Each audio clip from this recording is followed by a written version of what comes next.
Hello YouTube, Tulsa Dan here again, coming at you. It's been a while since I've done a video, and I've got a couple that I'm going to be making tonight. I'm going to start with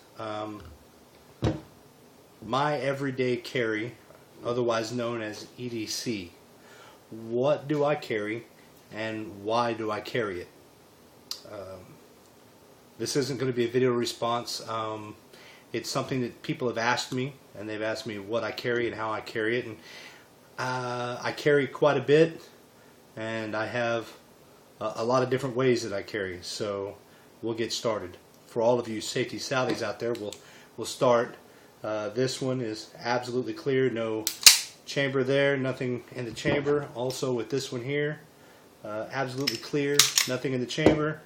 And I got one more here just to look at. And you can tell nothing in the chamber there. So for all you safety Sallies, safety check done. So to start with, I have, as you can tell, I've got 3 separate guns here on the table. We'll start with my first one. My favorite gun thus far, just for now, is my Kimber 45. It's a custom 2. It is obviously a semi-automatic. We've already safety checked it. This is my favorite gun to carry, and I carry it just like that. And I carry it that way for a reason. With this safety on, there is no way that this gun is going to go off till I decide that it's going to happen. Now, I live in Oklahoma, Tulsa Dan, you understand the name. And with that being said, we have 2 separate ways that we can carry. My conceal and carry license has turned into what they call a handgun license. So I can carry openly or I can carry concealed. And I do both. I made a review on this holster, this Nate squared tactical holster. If you have not seen my video about that, you should check it out, because this is my favorite holster to conceal carry my 1911. Full frame, in the waistband, no problem. Normally I use this whenever I'm going to church or if I'm preaching, and I do still conceal. And I have one of these that's now on the way for one of my other carries. But this, back to the 1911, is my favorite gun to carry. This is one of my EDCs. I have 2 that I carry, this being one of them. The other way that I carry this pistol is with a Serpa paddle holster. Yes, this is a Blackhawk Serpa Stage 2. It requires me to depress the button. What I like about this holster, this is my open carry holster. What I like about this holster is it allows me to either put on the gun or take off the gun. Because see, my work doesn't allow me to carry, and I can carry this hammer back and up. No way to get to it, even if I couldn't get it to go off. I carry this with this paddle holster when I'm open carrying. Or I can conceal with it. I can put a shirt over the top of it and conceal it. Either way. But I like the holster because it allows me to put the holster on and take the holster off as well. This is my first EDC, and it depends on how I carry. I have 2 separate holsters.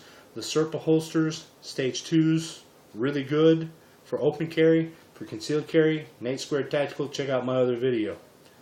Now, this is my first pistol that I love to carry. 1911, 45. I actually bought some 8-round magazines so I can carry 8+1.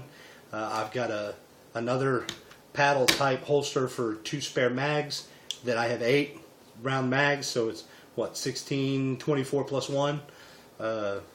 I'm not worried about the amount of shots I can shoot. It is a 45, it's a Kimber, and it's really kind of hard to miss with this gun because and I'm not that good of a shot, but it's a Kimber. My next gun, my next EDC, and I always mix it up. I'll determine which one I want to carry sometimes just by what I'm wearing, even though they're both black, is this. Yes, a Springfield XD40 caliber. Safety check already done. This pistol is my secondary, or call it my second primary EDC. It does have the rail. I don't have a light for it. Don't really have a use for a light right off. Guess I haven't really thought about having to shoot either of these in the dark. My 1911 does not have a rail. It is railless, so I could not put one on there if I wanted to. But this one does have the Picatinny rail. I could put one on here if I felt. 16 plus 1. I've got a magazine pouch that I carry 2 more, so that's a lot more rounds. But it's a 40 caliber. One of the things that you need to consider whenever you're carrying, either open or concealed, doesn't matter. Either way you choose. You need comfort. Comfort is more important. I'll tell you right now, it does not matter what gun you decide to use as your EDC, so long as you're comfortable with it. On the range, when you shoot, and as far as carrying it. Nobody wants a gun that's going to be sticking them in the side or it's stick in the back if you kidney carry it. You just don't want a gun that is going to be uncomfortable. And I'm a big guy. I can conceivably conceal and carry both of these pistols at the same time if I wanted to, with no issue. Comfort. Comfort is what it is necessary as an EDC. Your everyday carry gun needs to be comfortable for you. I love the XDM. I actually carry this more than I do my 45. My 45 I normally carry when I do open because that's what's kind of a pretty gun.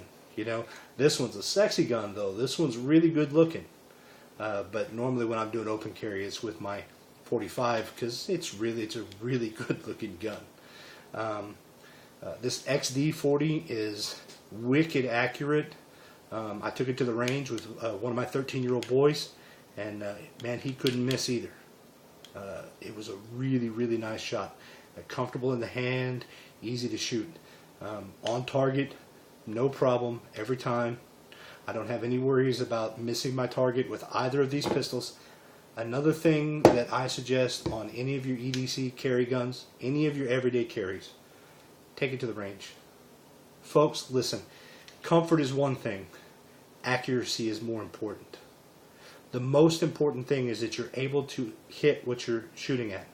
Because I don't want to be aiming at a target. I don't want to be aiming at a specific target and miss and kill someone else. I'm not saying it can't happen. I've never been in this situation. Lord help me if I ever am.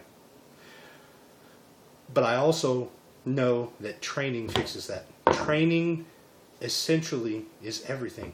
Train with your weapon. Train how you carry it.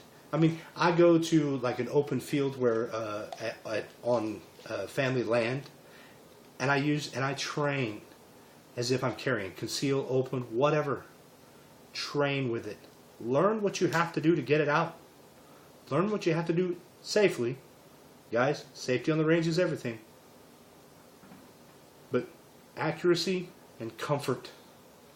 Now, I have, for this pistol, I have the Blackhawk Serpa Stage 2, same button.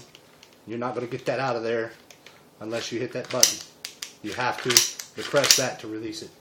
And this is what if I'm open carrying, this is the one I'm using. It's really kind of hard to open carry with the Nate squared. I'm not saying you can't because I have done it. I've done open carry with this. I've just tucked my shirt behind the padding here and had it open. And it's in the waistband. This one's a little bit harder to open carry with. Not impossible, but it's a little bit harder. It does have good retention.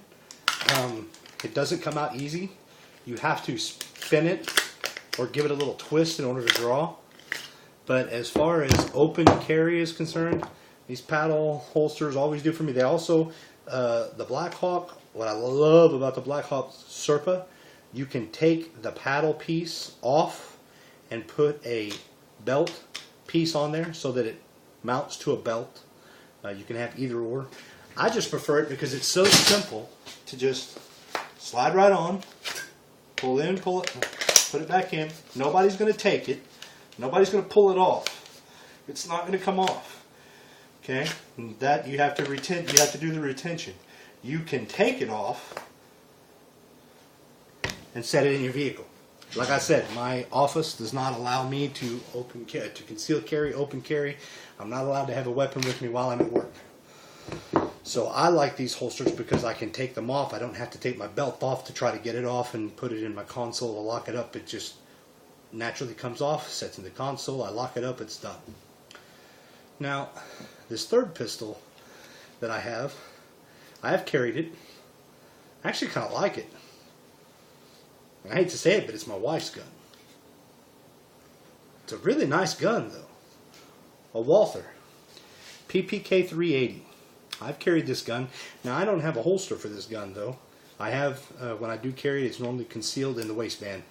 Mickey's in Oklahoma, and I haven't figured out exactly if it's right or not. I've been studying the law, but I think in Oklahoma, in order to open carry it, it has to be in a holster. I'm not positive about that, but I think it needs to be, I know that the law states that if it's in your vehicle open, it has to be in a holster on your person. But I don't know about the true just open carry, if it can be Mexican carry openly or not. I don't know. But I have carried this gun. It's really nice. It's a nice shot, good gun. My wife loves it. She's actually able to rack that back. My wife's a smaller lady. It's really kind of hard for her to. I had a little Tanfolio Giuseppe gun that I bought. It's Italian made, and she couldn't even cock it back. But this one, she just grabs. It's just so easy, so nice. What I like, it's got a safety mechanism that will not allow it to strike the firing pin, and this is a double action pistol. This will shoot every time it'll try to. Now with the safety on, it'll never strike the pin. So what I like about that is I can load it, rack it in, let that loose. I don't have to have the hammer back. All I have to do is take the safety off and go to town. First one's going to be double action pull, but then after that one, it's going to be single action single action every time.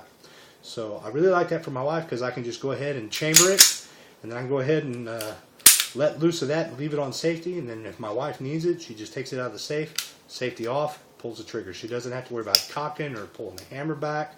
Like, with a 1911, that's single action only. So it has to be chambered and locked and ready. This is how I have to leave it in my safe if I'm going to leave it ready, which I don't. I actually leave it this way. So if I need it, I have to pull the hammer back to get ready. That's the only downside to the single action 1911, is that if you don't carry it in this mode, you won't be able to shoot without pulling the hammer back. I don't know about you guys, but I've heard a lot about different scenarios, different situations. Time is of the essence. How much time you take to draw, to get prepared, to set up, that's time wasted that the perpetrator's going to know that you're there with a gun. And I know a lot of people talk to me about open carry and how open carry is so terrible because you lose your tactical advantage. And I have to agree. You do lose your tactical advantage. There is no tactical advantage when you open carry. But I think you gain something else that I don't think anybody's really talked about. And I'm going to talk about it real quick. What you lose in tactical advantage, and before you become a naysayer and start laying out comments about you're going to be the first one shot, think about this. When a robber walks into a store, what does he do? He starts scoping the place out, right? He starts looking around. It's already happened. I've already seen this. And I just want you guys to know that I'm going to term this awareness advantage. What you lose in a tactical advantage, you gain in a very much awareness advantage. They're aware that you have a gun and you're a threat. And what's the first thing that a robber does whenever he has a threat? Every single person that you talk to in prison and jail, barring gang members, if you're just talking to an everyday robber, thief, rapist, whatever, the one thing they said was they wanted the easy in, the easy out. They wanted that easy target, that quick mark. That's what they were after. And I've seen it. I was at a quick trip. Here in Tulsa we have quick trips. And I was at one, and it was in a not very nice part of town. I had my gun. It was openly displayed. I was walking through the store. It was getting me some coffee. And this guy walks in, and he starts looking around the place. He looks at me. He looks at my gun, and he turned around, and he walked right out. Why is that? Well, because he was aware that I had a gun, and I was going to be someone he had to take care of. And he wasn't ready to take care of that. So what did he do? He turned around and he left. He was not willing to take someone with a gun. It's an unknown. They don't want that unknown. They want the quick, easy end, done, over. And so he left to go rob someone else. So I'm going to claim that I'm the first one to talk about awareness advantage. You have an advantage because he is aware of your gun. So those are my EDCs. Questions, comments, anything you guys want to say. Now the PK380 I really don't carry that much. I typically carry either the 40 or the 45. Those are my two favorites, and traditionally it's the 40. Unless I really want to open carry, then I carry that Kimber because it's just really beautiful. Well, that's all I got today, and folks, questions, comments, whatever you got in the bottom. Thank you.